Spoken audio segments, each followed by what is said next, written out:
Okay, today's video, we are in a hotel down the street because I sold the couch today. Super pumped. And now I don't have a bed. So it was only like 140 bucks. I want to get a good night's sleep because tomorrow I'm hitting the road on my epic road trip to the West Coast. And I'm excited about that trip for a couple reasons. I'm going to get to see a bunch of Route 66. I've never done that drive before. Although it won't be my first coast-to-coast drive. Did one in college with my roommate, Kevin, who had never been to Maine or Boston or anywhere. He was from Oakland, shout out to the Bay. And so we did that in like 5 days, took our time. This one, I'm trying to get to California by Monday. So Friday to Monday, doable, very doable, have some good stops along the way. And anyway, that's kind of my life update for the video. But now, here's the topic.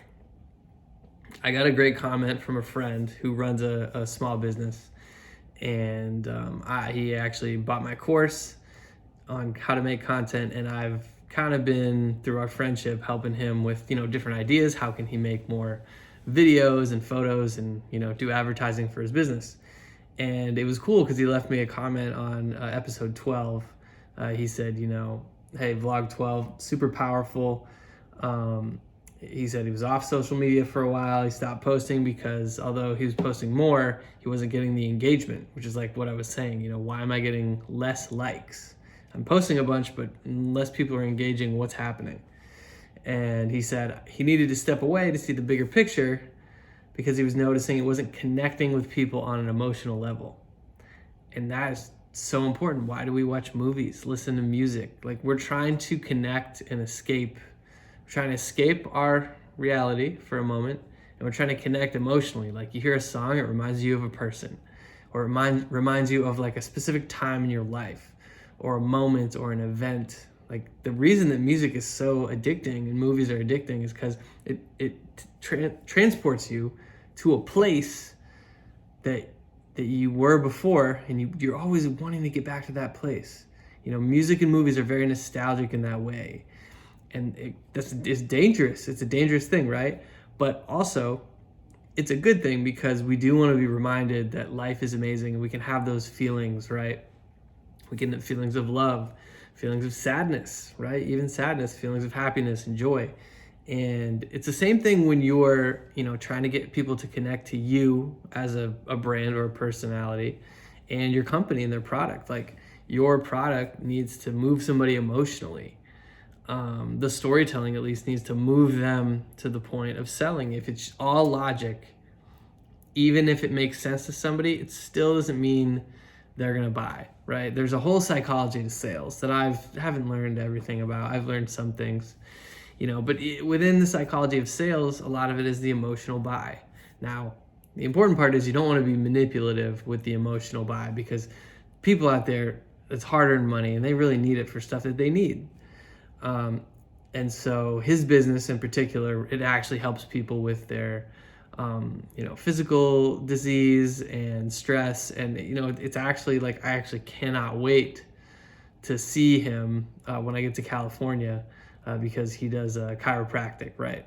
So I can't wait to get adjusted. I got to get adjusted. Anyway, he said, he's been using too much logical appeal and it's coming off kind of sterile. And so instead of being a storyteller, right? So he's just like, hey, ma'am, just the facts, right? All the facts, here's what you need to do and why, but no like story to tie it together. No, he's just like delivering it, playing it straight like a newscaster. And I think we as humans, we want to know like, hey, can I relate to this person, first of all? So then if I can relate to this person, okay, I can relate to them, but now what do they have that they're saying I need? Yeah, there's a why do I need it, but how will it make me feel is oftentimes more important than why do I need that thing. And then, he finished off saying it's time to evolve into a better storyteller. And that's what I am working on in this. And look, I'm not the best storyteller ever. But what I did is I stripped down my production to I'm using the lamp in the hotel.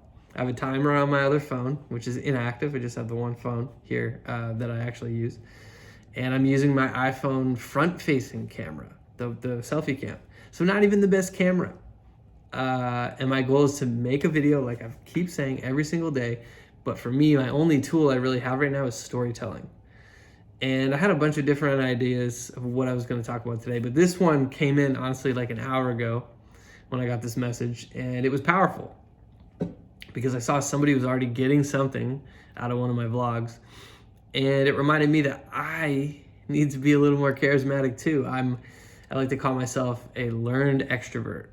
When I was a kid, I was very shy, and I've learned how to speak publicly and how to interact in groups bigger than one or two, although I love small groups. I'm very good in intimate group settings just because I get overwhelmed when there's too many people to focus on and my ADHD kicks in and I'm like, who do I talk to for how long? And I overthink. And anyway, storytelling is the best tool that you have to sell yourself, to sell your product, your business. And I'm just really happy that he is realizing that while he's putting in the reps, he needs to change up the technique. Because I've always said that, there's that whole philosophy around 10,000 hours makes you a master of whatever craft you do for 10,000 hours. That is true. Let's take it a little deeper though. If you practice a jump shot the wrong way, and you don't try to figure out what the right way is for 10,000 hours, you're just still going to be really bad at a jump shot. So if you're not, fixing your technique and improving how you train, because it's not just the numbers, right? I could get on the Peloton every day and only do 20-minute low impact. If I only do low impact, I'm only going to build myself so much. But if I'm mixing it up and confusing my muscles and doing like a HIIT ride or doing like a climb or a speed run or like a 45-minute workout or a 30-minute and mixing in the low impacts, well, okay, then I'm starting to do something. My body is changing and I'm forcing it to do things that are uncomfortable. If I did that for 10,000 hours, I would be a master of indoor cycling on the Peloton. Very specific thing, right? Because if I want to be a master of actually cycling, I have to go outside and get on a real bike and go up real hills in real weather conditions and probably get flat tires and fix my tires and get strained muscles and deal with the sun and the rain and the weather and dehydration and, did I eat enough food? All those things play into it. So just because you did something for 10,000 hours, like my friend here was doing, let's just say he's on his road to 10,000 hours and making videos for his company and his business. If he doesn't change and have the self-awareness like he did to change what he's doing to improve it, he's not going to be any better when he looks up in 5 years, which is 10,000 hours, like 40 hours a week. When he looks up and says, I didn't change anything, I just kept delivering the same pitch all this time, I haven't really improved. I've gotten really good at doing the same thing over and over, but is that same thing delivering me success? So as you're going along in your journey of learning how to make content, or just learning how to sell your product, or learning how to make your product, or if your product is yourself, like let's go back to the athlete jump shot. You don't think Michael Jordan was in the gym doing 10,000 hours of jump shooting and he didn't think, I can probably do this technique better, or I bet there's somebody else who can teach me how to do stuff that I don't know how to do. So take that self-awareness into putting up all your reps, because if you're just putting up reps and you're not putting in the effort and the energy and then going back and strategizing after a training session and saying, what am I actually not performing well? Like, film yourself. Another reason to film yourself every day is you can look back and say, wow, on day one, I was kind of timid. I was kind of low energy. I wasn't really giving everything I could. But 2 weeks later, I started to bring the energy up. I was more articulate. I didn't have to look at my notes as much. I was hitting my time perfectly, If you keep watching yourself, I'm telling you, just document yourself. If you watch yourself enough, you're gonna get tired of like who you were and just say, okay, I'm done being that person. And maybe you're in a great place, but you just want to improve some things slightly. I just believe in self-improvement always. We can always do stuff better. Doesn't mean you have to be super hard on yourself. But in this case, I'm really glad that this person took the initiative and had some self-awareness based on taking one nugget out of what I said in one video. That is The whole purpose of me doing this is somebody got value out of something I said. That is fulfilling for me.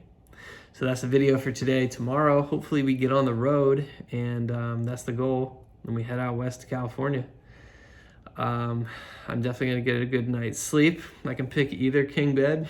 So if I don't get a good night's rest, it's my own fault. And with that, I will catch you tomorrow for the next one. Peace.